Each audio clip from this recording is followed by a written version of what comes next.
Hey everyone, so for tonight, I'm going to share my unboxing for the new Insta360 X5 edition. So,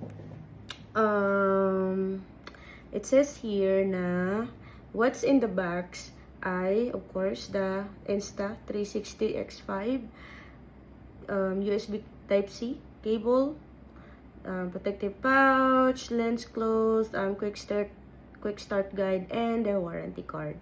So, ayan, let's open. Let's unbox our Insta360 X5. Okay. Ooh. Of course. Wala pala to. Every moment, any angle, no limits. So, it comes with a box. So, I think nandito yung battery. Yung pouch, yung manual and whatsoever. Oops. Okay. So, this is the warranty card. It also comes with a sticker, guidelines, and the manual. FlexiCare. Okay. And this is the pouch, guys. Dito nyo nilalagay ang whenever you travel. So, it comes with a Type-C cable here. Tapos, ito yung lens, panglinis ng lens niya. Ayan. So, hindi ko muna siya bubuksan. Or, buksan na lang natin. Yan. Okay. So, ito yung panlinis ng lens niya. Para hindi siya mabilis magasgas. So, anyway, guys, yung X5 pala is, changeable na yung lens niya, and it's already user-friendly na. Hindi mo na kailangan maghanap ng mga technician, magbayad ng mahal para i-replace ang lens ng inyong X5 Insta360. So, of course, guys, the last but not the least is yung body. Ayan, guys.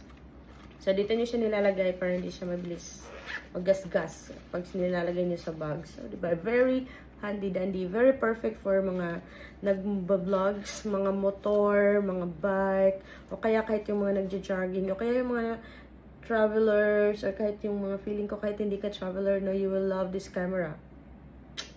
Kasi me, I like it. Okay, so, what's another, wala na ako nakikita sa box. So, and sabi dito, guys, this camera is already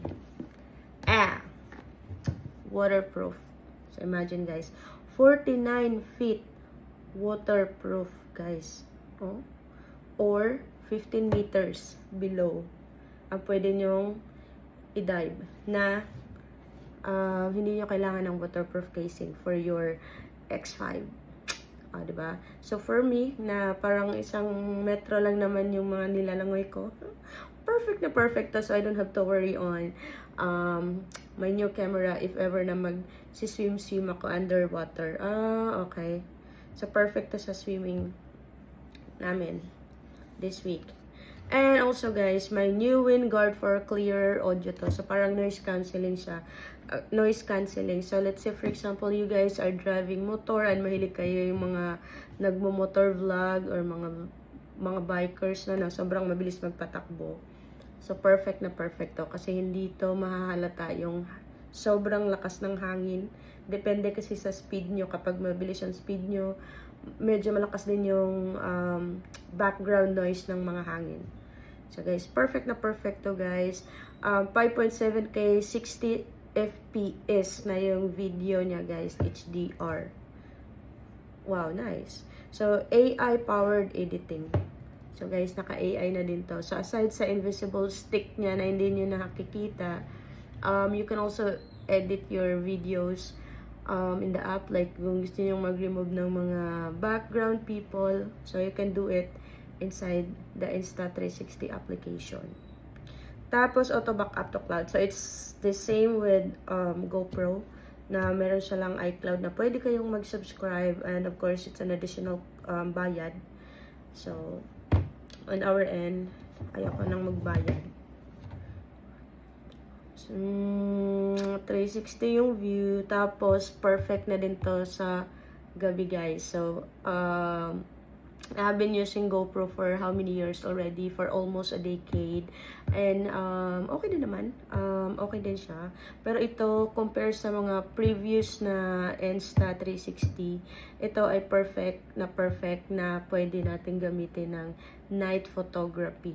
So, ano na din to siya, may triple AI chip for superior low light. Yan. Tapos, shoot first, frame later, invisible selfie stick effect, and stabilization. So, almost the same feature ng TikTok. Actually, hindi naman talaga pero guys, look at that. It's very cutesy. Tapos, maliit lang din siya, and it's already waterproof. Plus, malaki yung LCD dito, guys. So, you would be able to see your face kapag sa selfie. Like, ganyan. So, makikita mo, compare sa GoPro na maliit yung screen. Ayan. Ngayon, diba? So, nung oras nata. So, hindi ko pa ito nasi-set up, guys. So, kailangan ko pang i-download yung application niya to set this up. At ma-testing natin yung video niya or picture during the night time. Kasi today, right now is already 10 o'clock in the evening when I do this video. Kaya yun. Next.